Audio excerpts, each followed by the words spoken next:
Filter cigarette prices up. Color TV up rupees 600. Soft drinks to cost more. No change in personal income tax. And defense expenditure up 35%. And the budget has a record deficit of 8285 crores for 86-87. Good evening.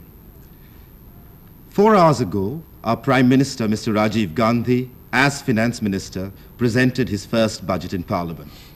In the process, he created a hat-trick of sorts because it's the third time a PM has presented the budget. The first time was in 1958 when Jawaharlal Nehru did it, the second in 1970 with Mrs. Gandhi. What kind of a budget is this? Is Rajiv Gandhi's budget a populous one? Is it a soft budget? Does it open more questions than it answers? Or is it a radical departure from the last two budgets of Mr. V.P. Singh's? To answer these and many other questions, we have with us a group of distinguished experts, and I'll introduce them. First, Mr. L.K. Jha, MP, who requires no further introduction. Then, Mr. Manu Shroff, editor of the Economic Times, Mr. Rahul Bajaj, industrialist, and finally, Mr. Srinivas Madhur, an economist from the Policy Group and the National Institute of Public Finance and Policy. But before we go any further, I'd like to pass a piece of information. People are free to call Doordarshan anytime and find out the reactions of the panel.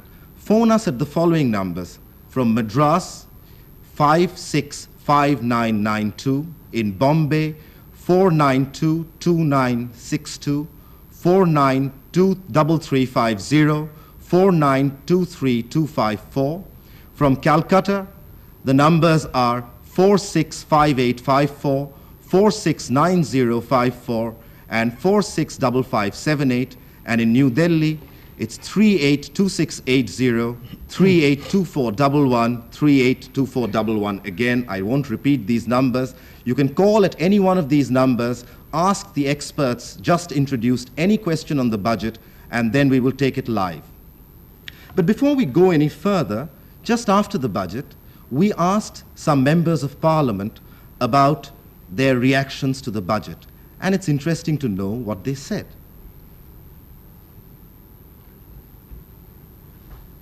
Defense expenditure is never too high.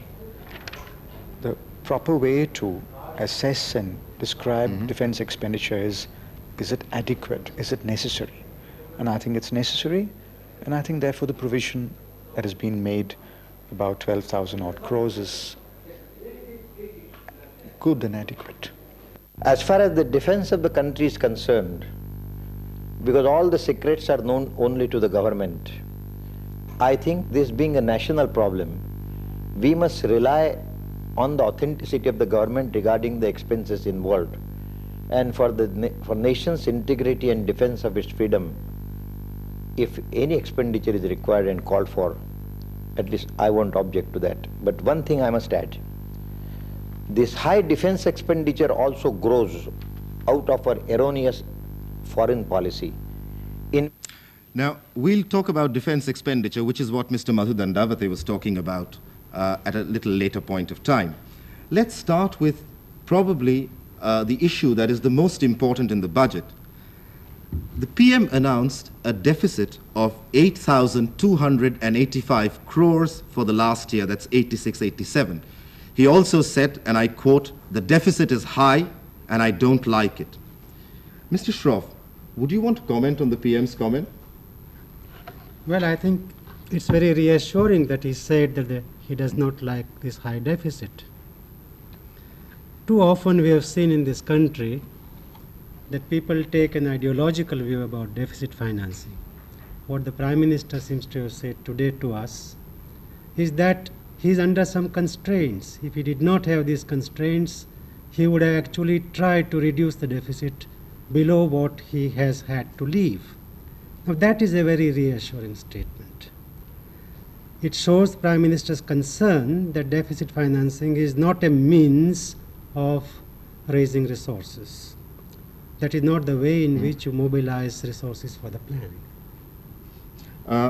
We have a little, before we get to you, Srinivas, we have something on the budget deficit. Before we talk about it, let's see what the size of the deficit is, and we have something on the computer graphic coming up right away, I think. In 1979-83, the average budget deficit, the actual was about 31% more than targeted. By 1984, the actual was 126% above. In 1985-86, it was 35% above targeted. And this year, that is 86-87, it has been a real whopping 127% above what was targeted. Srinivas, I know it's very difficult for economists to speak in simple language, but can you explain to us quite simply how deficits cause inflation?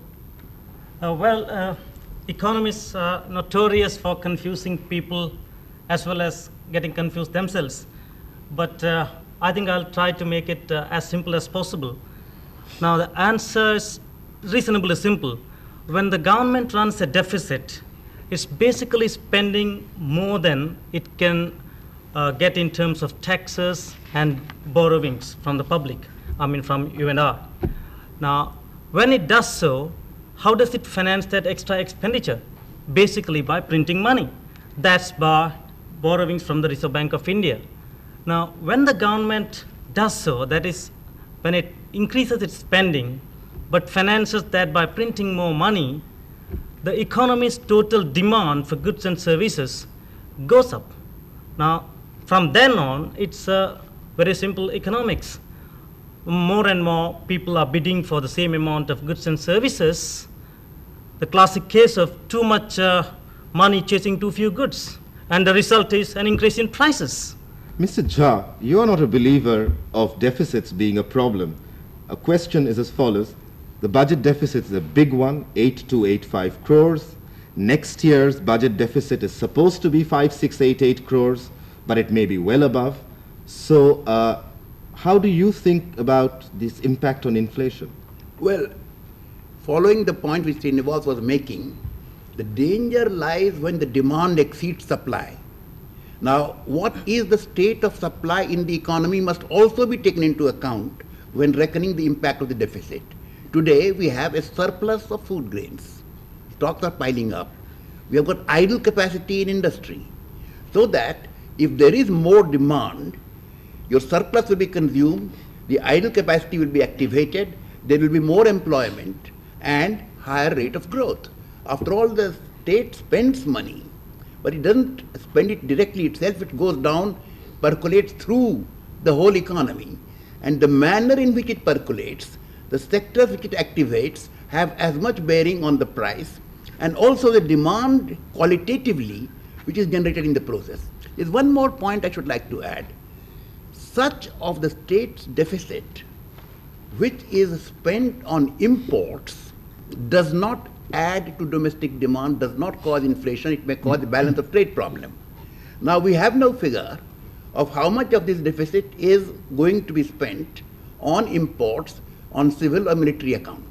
That will be a minus figure, so the real concept of the deficit needs to be sharpened and made more clear than it is today. We'll come back to the balance of payment thing later, but before we go any further, Rahul, as an industrialist, how do you react to the possibility of a huge deficit next year and inflation thereafter? I would go along with what Jha Sahab said, Onkar. I'm not an economist. While as a layman, I would feel that other things being equal, and I repeat, other things being equal, deficits could be inflationary, but as Jha Sahab rightly explained, other things are not necessarily equal. And as a result of that, especially in a developing country like India, probably an element of deficit is good for growth, good for creating demand, and I would not get disturbed as an industrialist at the fact that deficit has been higher. 8,000 odd crores is high, but I would take the Prime Minister and the Finance Minister at his face value the way he said. I don't like it. and for 87-88 it will be 5,800 crores odd. And I would take it at face value that he would do everything in his control to see that next year the budget, the actual figures of deficit do not exceed the provision he has made. Manu, do you share Jha Saab and Rahul's lack of pessimism about the deficit? Well, I'm afraid it's not often that I get a chance to differ with Mr. Jha. But let me say this. It is true, of course, that if supply increases and government expenditures go up, naturally there will be no price rise. But what is the experience? All the last 5 years we have had food surpluses and large food stocks. But nevertheless, you have a situation between 80-81 and 85-86 when money stock went up, money supply went up by something like 13.5%. During the same period, the real national income goes up by about 5%. And you get, lo and behold, the price increase is about 8.5%. The equation seems to be working out okay. Now one can argue that the causation works this way rather than that way. But the reality is that whenever money supply increases over a period of time, if the output does not grow fast enough, and it will never grow as fast as 13% in real terms, prices will go up. So one has to be a little careful. I agree with all that was said about supply side, but one has to be careful with the money supply increasing effects of the deficit financing. And I think that is the reason why I thought PM's assurance that he does not like it and therefore is not making it into a philosophy of development. He's only saying it's a constraint on me and I will try and get rid of it as soon as possible. I take it in that light. Srinivas, you are you fight your last breath to defend money supply positions in economics, as far as I understand. Deficits and inflation, your comments? Well, I think I disagree with Manu. Perhaps join the other two. Not because it makes a majority, but I think, true, last year's deficit is very high even as compared to GDP. I mean, it's around 3.5% of GDP. But yet, I feel that we are not going to have high inflation in the next year. I mean something like double-digit inflation, mainly because of two things. First, I think the government is fully aware that we have to control the money supply. So, if only a few days ago, the Reserve Bank of India has increased the cash reserve ratio from 9% to 9.5%. So, even though the deficit is, the deficit is just one of the components of money supply, the government can really use other instruments to control money supply, and I'm sure they will take care of it. We'll come back to deficits and inflation because I'm going to pin you four gentlemen down to a figure later in the program. But Jha Saab, you wanted to say something? Yes, I do want to say two things. One is that if you look at the price behavior of the last 4 or 5 years, you will find that the price increases more often than not have been policy induced by measures to curb the deficit by raising indirect taxes or administered prices. Or look at the current year. With this big deficit, the price of consumer index has gone up because vegetable oil prices shot up, which was again with a view to encourage the production of oilseeds in the country. Otherwise, in the economy, jute producers, cotton producers, oilseed producers, pulse producers were shouting that their price is too low. So the inflationary pressure in the economy has been much more of a cost push character than of a demand pull character. Is one point I want to remember. And second point, when you are thinking of development and growth, we can't say that price stability above everything else. We should stagnate rather than have a price increase. We have to take risk with the price, and therefore I'm not taking the view that there will be no price increase. There could be, either because of a deficit or because of measures to control the deficit. I want to ask you, Jha Saab, while you're at it, a state secret. While I was hearing the deficit number, when it flashed and came out, I was sitting outside and someone said, this must be the first time that the government has not fudged deficits. How does governments fudge deficits? Well, in the past, I think Reserve Bank's credit to the government was not shown as deficit. That was one major fudging in the economic sense. Second, there was a certain note of optimism about what revenues will bring, what will be the other controls on expenditure. But this time, the Prime Minister has made the commitment. So a finance minister could say that, look, gentlemen, I promised to keep the thing under control. Other ministry didn't agree. But the Prime Minister had a sense of responsibility, so he has to stick to his promise that next year's deficit will not exceed the target. I never did say that our government fudges deficit. I just asked how do governments fudge deficit. I'll come to you just now. I think there's a phone call coming up. Let me find out if it is. Hello? Hello. Anji, this is Prakash Surana. Can you please? We are not sure whether you will come out loud and clear. My name is Prakash Surana. Yes. I am from New Delhi. Yes. My basic question is, about the unplanned expenditure and, the Prime Minister's assurance to control it. Okay. It is particularly with regard to the Sikh industries, the government's industries. The common man is suffering the burden of the losses incurred by these public sector undertakings. Yeah. Okay. I get your question. Right.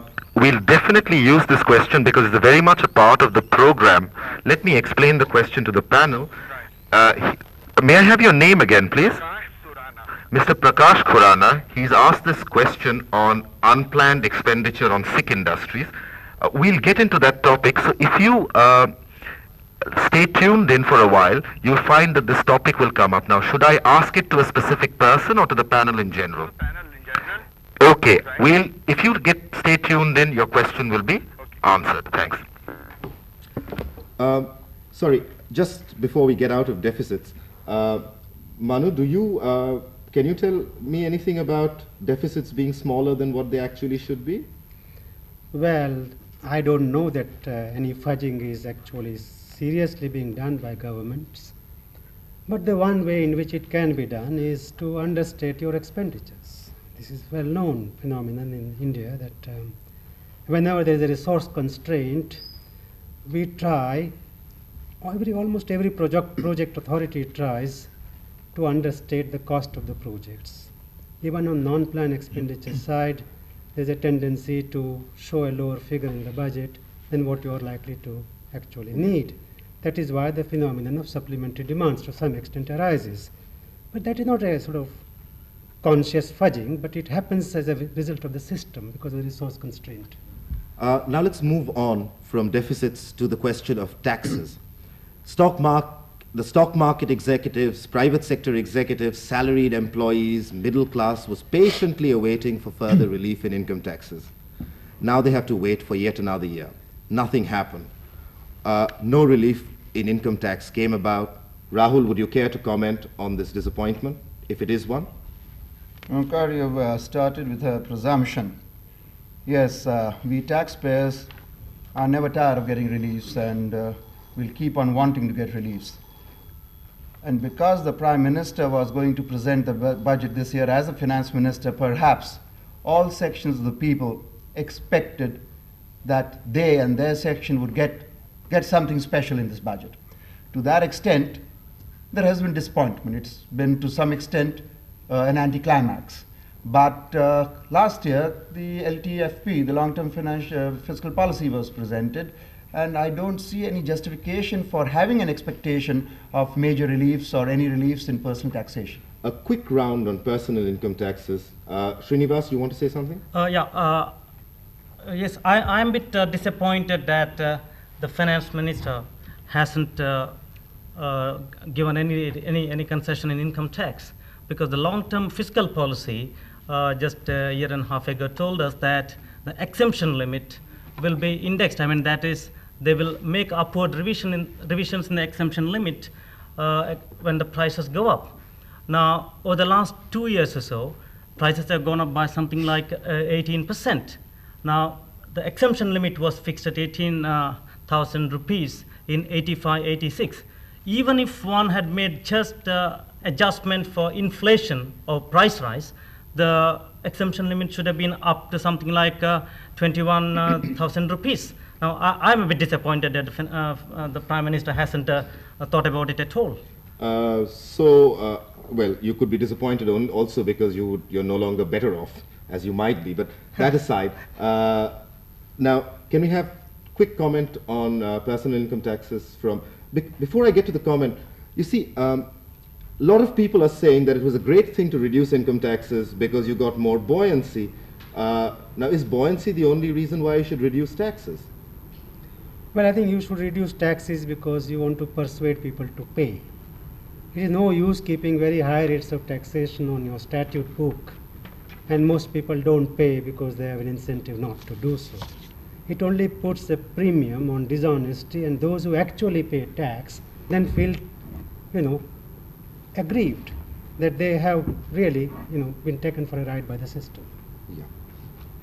Okay, Mr. Jha, I'll come back to you later. I want to move to a slightly broader issue. It has nothing to do with budget as such, but quite often people say that you should broaden the income tax base, get more people under the net, and one of the important things is agricultural income tax. It doesn't fall in the budget. Now, we interviewed Nani Palkhiwala a week ago, and this is what he had to say on personal income tax. You might be interested in knowing. There is not the slightest doubt that agricultural income ought to be taxed. In fact, perhaps 99% of our people may not know that it was a pure historical accident which resulted in agricultural income not being taxed. In the British days, you had land revenue and you had income tax. Now, when the Government of India Act 1935 came, they gave income tax to the Union, land revenue to the states, and we have continued the system under the present constitution. In practice, there is no justification. I'm not aware of any significant country of the world where agricultural income is not taxed, but non-agricultural income alone is taxed. It makes no sense at all. Of course, it is true that I'm saying something which would be unpopular, but it need not be unpopular because the tax will be attracted not by the small farmer who has income, say, below 20,000. It will only be attracted in respect of large landowners. What Mr. Palkhiwala then says is that agricultural income tax is a good thing if feasible. Before we ask you, I've been informed that we do have Professor Mihir Rakshit available from Calcutta live. So as and when he comes in, we will speak to him at Calcutta. Mr. Jha, your views on agricultural income tax. Forget the feasibility of it, but the desirability. No, I would refer to the feasibility also. Since the states keep on complaining that the center starves them of resources, I think it is worth pointing out that here was a resource base given to them under the Constitution, of which they have made the minimal use. Therefore, I am in favor of the approach that agricultural income should be taxed. Of course, you will have to take into account the special features and factors, spare the small landholder. But there are people who have got fantastically large incomes from agriculture, and I see no reason why they should not be taxed. Manu, should rich landowners be taxed? I think yes, and it's long overdue, I would say. And if those who say that agricultural income tax is not as easily collectible as income tax in the urban areas, so to say, we already had, I think many years ago, Dr. K.N. Raj wrote a report saying that you should have an agricultural holdings tax, and a perfect scheme of that is also available, but nobody has even given anything thought. Rahul, your comments on agriculture tax, or would you care to comment? No further comments over the three comments we have heard. And of course, as an industrialist, I could be subjective. I've been wanting for a long time that the subject to conditions like bad harvests, bad monsoons, and the practical difficulties, there's no reason if somebody is earning 100,000 rupees a year from agricultural income that he should pay no tax except for the political difficulties. This is a frightening level of consensus that we are achieving so quickly. Let's go to Calcutta and ask Professor Mihir Rakshit from Presidency College on a few things on the budget. Professor Rakshit, can you hear me? You all right? Okay. I'd like to ask you the following question, Professor Rakshit. Yes. Are you worried about the size of the deficit? No, I am not. Why not? Well, you see, the last year you had a very large deficit. But as I was listening to your discussion, it has been rightly pointed out by Mr. Jha that we had a very large stock of food grains we had unutilized capacity in a number of sectors. So if in fact we have seen that we have reduced the amount of stocks by nearly 6 million tons, and that I think helped greatly in holding the price line. But if you look at the long-term point of view, I think ultimately whether you can go in for more deficit or not will depend on whether you are able to push up agricultural production, because in the long run you can't go on accumulating our stock. And it is on that score that I am having some misgiving regarding the budget, because if you look at the allocation, then you find that there has been only a 10% increase in development expenditure compared with something like 30 to 33% increase in non-development expenditure. Can I cut in, sure. Professor Rakshit? Can you, it would be nice if you had any specific questions to ask to the panelists about your misgivings on the budget. Well, I have. What are your questions? That is in relation to the relative importance given to development and non-development expenditure if you look at the marginal increases. For example, this year, the development expenditure has gone up by only 10%, and non-development expenditure has gone up by nearly 30 to 33%. And in the long run, the way we are trying to finance the budget, well, this particular problem is going to become more and more difficult, because this year, I think we are going to collect something like 320 or 22 crores from additional taxes. So that, and we have raised the rates of interest. We are going in for financing public sector project by issuing Sorry to cut bonds. in. Yes? Who do you want this question to be addressed to? Because let's have the answer now. Well, I don't know who will be going to answer Okay. this Does question. anyone, would anyone want to answer Professor Rakshit's misgivings here?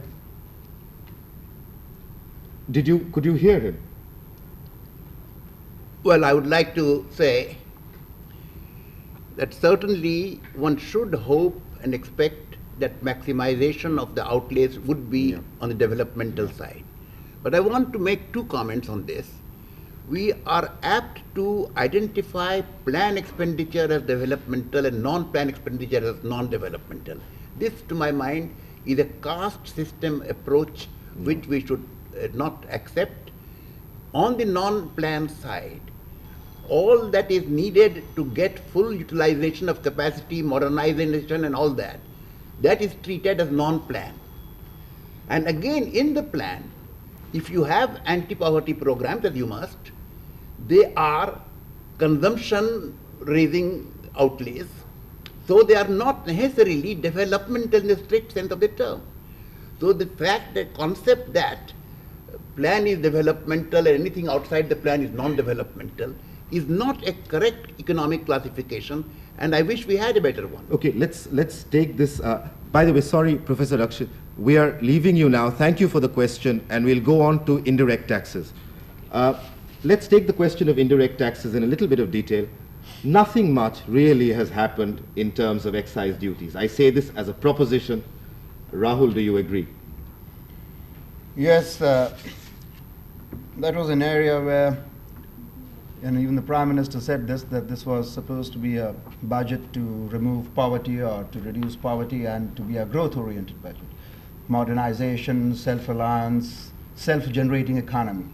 From that point of view, as far as industry is concerned, of course there are pockets like the electronics industry, the new cement plants, and I think the textile industry. But otherwise, the industry in general, the entire engineering industry in particular, has not received any encouragement or any incentive, whether by way of reduction in excise duties or otherwise. I'm told that we have about 10 minutes left, that at the very maximum. Srinivas, you have a question. I want to move to customs duties very quickly.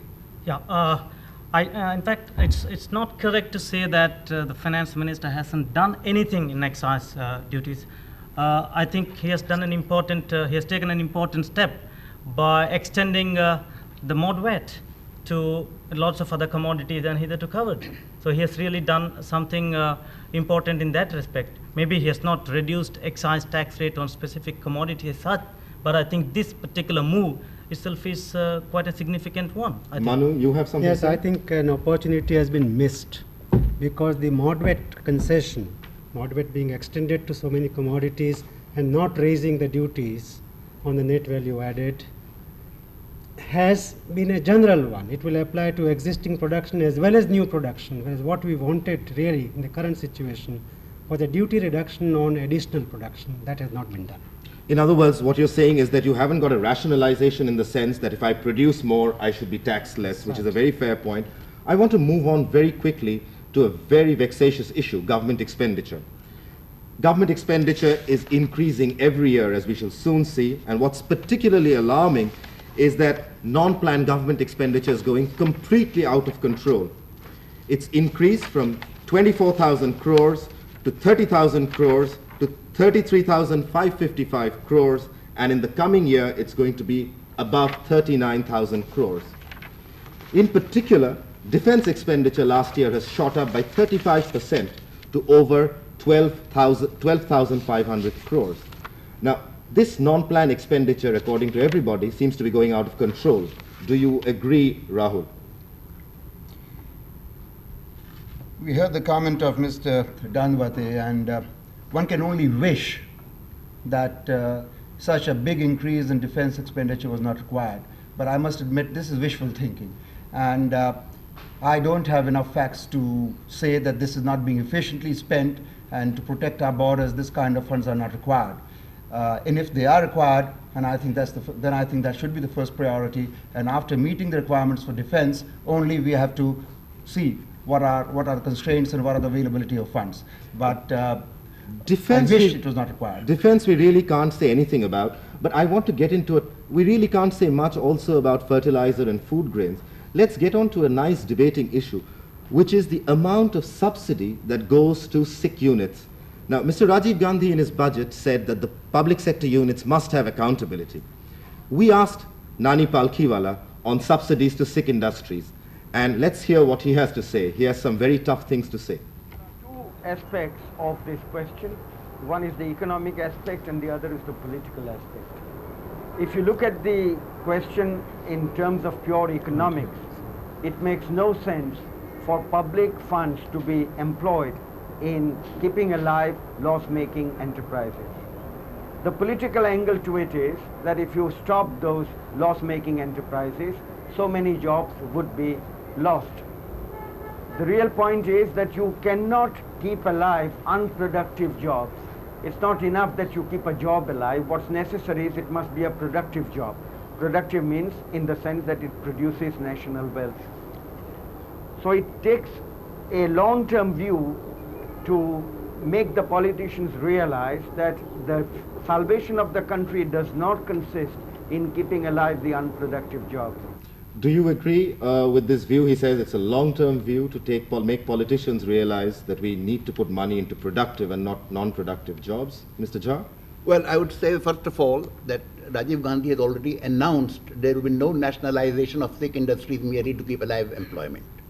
Secondly, I do agree with the view that to protect the employment of those who happen to be employed is often at the cost of providing employment to those who are not employed. It is protecting the haves at the expense of the have-nots, because the same amount of money could put a larger number of people to work on more productive jobs. So this certainly needs rethinking. Rahul, as an industrialist, your views? We recognize a human problem, Okar. There is a human problem. The person who loses his job because a unit has to be closed is very little consolation to him that somebody else is employed or not. But if we see the long-term interests of the country as a whole and total employment, as Jha Saab said, then I think, and as Mr. Palkhiwala said, it's very difficult to justify, if at all, continuation of these sick units, for which is the common man ultimately who's paying his indirect taxes, which are contributing to the bulk of the government revenues. And an additional point, we are liberalizing our economy, so we have freedom of entry into industries, which is very good. We don't want the government to decide who can enter which industry. So we have freedom of entry. But if you don't have freedom of exit, you're going to have a large number of companies, fragmentation of capacity, and you would not have even a few units in each industry which has large volume, which has economies of scale, and this will come in the way of our becoming internationally competitive. Srinivas, you buy that view? I think sometime or the other the government should really realize that sick units will have to have a natural or inevitable death sometimes or the other. So there is no point really pampering the sick units. So in that context, I quite agree with the views expressed here that we should, in the long-term interest of the nation, shouldn't be really nationalizing or pampering the sick units. And secondly, I also don't agree with the view that if the sick units are closed down, there will be a problem for unemployment. Maybe in the very, very short run, but obviously some other industry is going to come up, and that labor is going to be absorbed somewhere else in the economy, I'm sure. Srinivas, that's very optimistic, but we're running very short of time. We'll get on to the trade gap as quickly as possible. Right now, the trade gap, though it has become better than before, is not really something to write home about. The exports was around 11,000 crores, imports were above 19,000 crores, and you had a gap of 8,735 crores. Now, this trade gap, I'd like to ask Manu, what are the prospects of increasing exports? Are there any? Well, I'm afraid I could say this, that the budget really doesn't do very much for the balance of payments. Not that the budget is expected to do much for balance of payments, but it could have done a little more. On the export front, the trend is up, but unless the liberalization on the import side continues as it is supposed to, I'm afraid very soon we'll run into problem on the export front.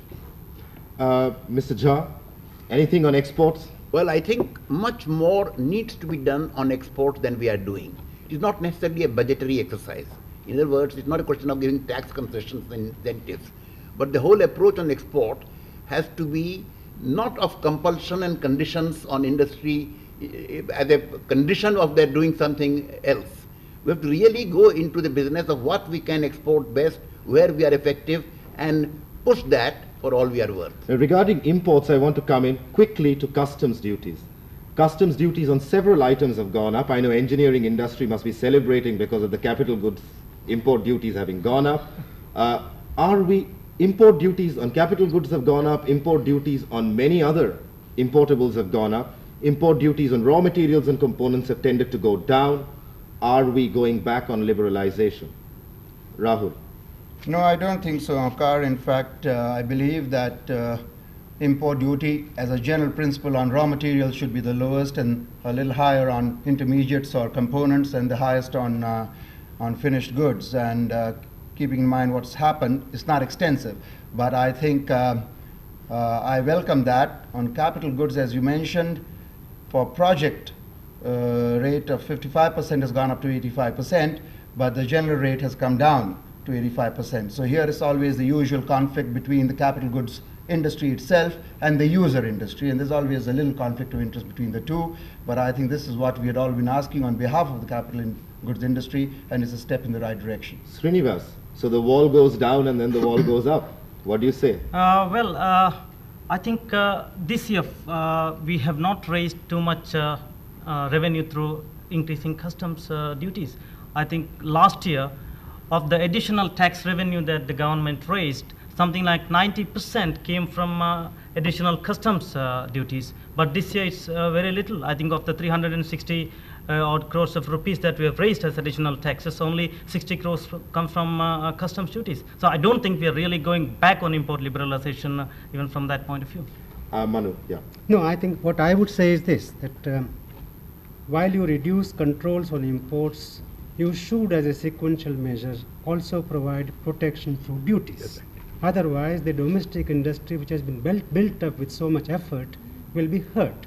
But I would also say this, that when you raise the protective duty from, let us say, 55 to 85%, you must also put the industry on notice that this 85% is not going to remain forever, and that gradually it will be brought down. Sorry to cut in.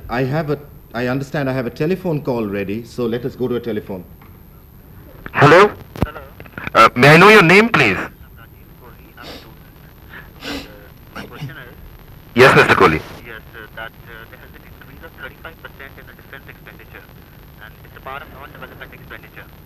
So do you think it's the right move, considering we already spend so much money on defense? Mr. Kohli, I'll pass this question on. I'm not sure you'll get a satisfactory answer. Mr. Kohli says, is it a right move to spend so much on defense, given the fact that we are in a tight rope as far as finances are concerned. Would anyone care to answer this question? Well, I would only say that it's a matter of assessing risks and legitimacy of the expenditure. If the risks are there, nobody will say that we would rather be defeated in a war than risk the deficit or whatever it is. Mr. Jha, time is at premium, so we are going to wind up. It's not been a very satisfactory discussion. A short, very short piece first on all four of you on prospects for next year, very short, and then I have one more question. Mr. Jha, prospects for next year. Well, I think next year we should have a better rate of growth. And the conditions for that are propitious. The budget, fortunately, has done some breaking of the ground for the purpose. Rahul? What I say about prospects is a little bit, it includes wishful thinking maybe. As we were talking of import duties and possibility of exports, we haven't done well at all in exports, especially non-traditional goods. I believe we need more competition, internal competition, and as we said earlier, not immediately external competition, which can follow in 2, 3, 4 years' time, as Manu said, but internal competition, volumes, and keeping up to date with the latest technology. Manu? If this happens, we can move forward. Manu? Well, I'm bound to say that I regard the prospect as somewhat uncertain. I think the promotion of additional production which the budget could have done has not occurred. And secondly, the investor confidence is badly affected by the budget. We did not refer to the minimum tax on 30% of the profits. We did not refer to the fact that surtax, which was supposed to be abolished, has not been done, or that investment allowance was not reintroduced. All these factors might come in the way of investor confidence. Srinivas, quick comment. Well, I have no doubt in my mind that the Indian economy is on a higher growth path. Certainly, there is no doubt in my mind as is the economic Did you draft survey. the economic survey? That's the first line. Well, not. I mean, that shows that I'm not really biased. Okay. In this particular Although, may I aspect. add one word? Housing, the boost to housing in this budget is one of the big things which has got a great potential for growth also and employment. And this nobody looks at because we are all concerned with industries. One last question, tongue in cheek. Let's not have ifs and buts on this. Let's get a prediction from all four of you on inflation for the coming year. Double digit or not? Mr. No, Jha? no. Mr. No. Bajaj? Absolutely no. Manu? It might be kissing the double digit. So we've got an incredible thing of consensus where no one thinks we're going to have double-digit inflation. We've run out of time. The budget is prepared, has been presented. What it augurs for the economy is anybody's guess. And we should only hope and keep our fingers crossed that it augurs well. Good night and thank you.